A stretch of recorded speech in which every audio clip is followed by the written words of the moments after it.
யாராவது உங்ககிட்ட வந்து பேசணும்னு நினைக்கிறீங்களா? நீங்க பேசணும்னு நினைக்கிறவங்க உங்கள கண்டுக்கிடாம போறாங்களா? அது மட்டும் இல்லாம நீங்க ஒரு கூட்டத்துல இருந்தாலும் தனியா இருக்க மாரி உங்களுக்கு ஃபீல் ஆகுதா? அப்படின்னா அது உங்களுக்கான கூட்டமே இல்ல. அந்த கூட்டத்த விட்டு தாராளமா வெளியில வந்துருங்க. உங்களுக்கான கூட்டத்த நீங்க சேர்க்கணுங்கிற அவசியம் இல்ல. உங்களுக்கான கூட்டமே உங்களுக்கு தன்னால உங்கள தேடி வரும். அது எப்படின்னு தான் இந்த வீடியோல பார்க்க போறோம். அது மட்டும் இல்லாம உங்கள தேடி வர்றவங்களுக்கு உங்களுக்கு அவங்கள பிடிச்சிருக்கோ இல்லையோ, அவங்களுக்கு உங்கள பிடிச்சிருக்கும். அப்படிப்பட்ட கூட்டத்த நீங்க உங்கள சுத்தி உருவாக்குறது எப்படின்னு தான் இந்த வீடியோல பார்க்க போறோம். ஸோ தொடர்ந்து இணைந்திருங்கள். இது டைம் டு சேஞ்ச், அதாவது மாற்றத்திற்கான நேரம்.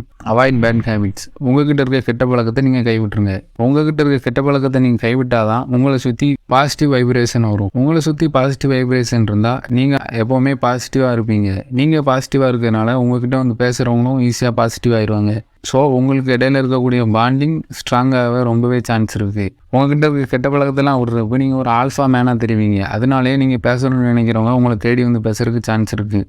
ஸோ உங்ககிட்ட இருக்க கெட்ட பழக்கத்தை இன்றைக்கே முடிச்சிருங்க. Don't touch when talking. நீங்கள் பேசணும்னு நினச்சவங்க உங்ககிட்ட வந்து பேசிட்டாங்க, நல்லா க்ளோஸாக பேசுகிறாங்க அப்படின்னா நீங்கள் அவங்கள தயவு செஞ்சு தொட்டு மட்டும் பேசிடவே கூடாது. அப்படி நீங்கள் லிமிட்டாக இருந்தால் தான் அவங்களுக்கு உங்கள் மேலே ஒரு மரியாதை வரும். பேச ஆரம்பித்த உடனே நீங்கள் என்ன செய்யணும்னு தெரியாமல் அவங்கள தொட்டு பேசிட்டீங்கன்னா, என்னடா இவன் பேசி அதுக்குள்ளேயே நம்மளை தொட்டு பேசுகிற அளவுக்கு வந்துட்டானே, இவங்க கூட நம்ம இருக்க செக்யூரா அப்படிங்கிற மாதிரி அவங்க ஃபீல் பண்ண ஆரம்பிச்சிருவாங்க.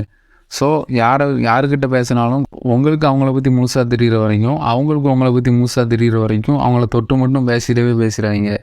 உங்கள் மேலே இருக்க மரியாதையை நீங்களே குறைச்ச மாதிரி ஆயிரும். Follow your unique habit. உங்களுக்குன்னு ஒரு தனித்துவமான ஹேபிட் இருக்கும், அதை ஃபாலோ பண்ணுங்கள். இதனால் என்னென்னு பார்த்தீங்கன்னா, 10 பேர் இருக்க கூட்டத்தில் நீங்கள் மட்டும் தனியாக தெரிவிங்க. தனியாக நீங்கள் தெரிகிறதுனால உங்ககிட்ட வந்து அவங்களே பேசுறதுக்கு சான்ஸ் இருக்குது. ஃபார் எக்ஸாம்பிள், நீங்கள் ஒரு பையனாக இருந்தீங்கன்னா, நீங்கள் உங்களோட ஃப்ரெண்ட்ஸ் ஒரு 10 பேர் சேர்ந்து ஒரு ஹோட்டலுக்கு போகிறோன்னா 10 பேர்த்தில் 9 பேர் பிரியாணி, பரோட்டா இந்த மாதிரி ஆர்டர் பண்ணாங்கன்னா, ஒரு பையன் மட்டும் இடியாப்பம் ஆர்டர் பண்ணுறான். பேலன்ஸ் இருக்க 9 பேரும் அந்த பையன்ட்ட எதுக்கு இடியாப்பம் ஆர்டர் பண்ணுற, என்ன இது ஸ்பெஷல், இடியாப்பத்தில் என்ன இருக்குது ஏன்னு பார்த்தீங்கன்னா, அந்த 10 பேர்த்தில் ஒருத்தன் தான் தனியாக தெரியுவான். நீங்கள் இதை சாப்பாட்டுக்கு தான் ஃபாலோ பண்ணணும் இல்லை, உங்களுக்கு தனியாக ஒரு ட்ரெஸ்ஸிங் சென்ஸ் வச்சுக்கலாம், உங்களுக்கு தனியாக ஒரு ஃபேஸ் எக்ஸ்பிரஷன் இந்த மாதிரி ஏதாட்டு வச்சு உங்களுக்கான யூனிக்னஸை மற்றவங்களுக்கு காட்டலாம். Low availability. எப்போவுமே நீங்கள் யாருக்குமே எளிமையாக கிடைக்கிற மாதிரி இருக்கவே கூடாது. ஒருத்தங்க இப்போ உங்களை பார்க்காங்கன்னா இவ்வளோ கஷ்டப்பட்டால் தான் உங்களை பார்க்க முடியும் அப்படிங்கிற மாதிரி ஒரு ஸ்டேஜை நீங்கள் உருவாக்கிக்கிடணும். உங்களுக்கு கிடைக்க வேண்டிய சின்ன சின்ன சந்தோஷத்துக்காக டெய்லி ஒருத்தங்களை போய் நின்று பார்த்துட்டு இருந்தீங்கன்னா சத்தியமாக 100 வருஷம் ஆனாலும் அவங்க உங்கள் பக்கத்தில் வந்து பேசவே மாட்டாங்க. நீங்கள் அவங்க கண்ணில் படுறீங்க, அவங்களால உங்கள்கிட்ட ஒரு மாதத்துக்கு ஒரு தடவையோ 2 மாதத்துக்கு ஒரு தடவை அவங்களால உங்களை பார்க்க முடியுதுன்னா, நீங்கள் பார்க்குற டைமை அவங்க கரெக்டாக யூஸ் பண்ணிக்கணும்னு நினச்சி அவங்க உங்ககிட்ட பேசுவாங்க. ஃபார் எக்ஸாம்பிள், பாப்புலரான ஒரு டிவியில் வாரத்தில் 5 நாள் போடுற டிவி ஷோ கூட அந்த வீக்கெண்டில் 2 நாளில் போடுற டிவி ஷோ தான் நமக்கு ஃபேவரட்டாக இருக்கும். அதே மாதிரி தான் இருக்கும். ஸோ யாருக்கும் எப்போவும் என்றைக்கும் எளிமையாக கிடைச்சிடாதீங்க. Love your self.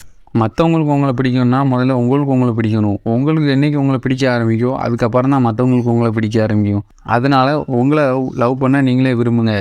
இதுக்காக நீங்கள் உங்களோட ட்ரெஸ்ஸிங் சென்ஸை மாற்றலாம், ஜிம்முக்கு போகலாம், பாடியை ஃபிட்டாக வச்சுக்கலாம். இந்த மாதிரி நிறையா சின்ன சின்ன விஷயங்கள் இருக்குது. ஸோ அதை ஃபாலோ பண்ணுங்கள். இந்த விஷயத்தை யாரும் தவறாக யூஸ் பண்ணிடாதீங்க.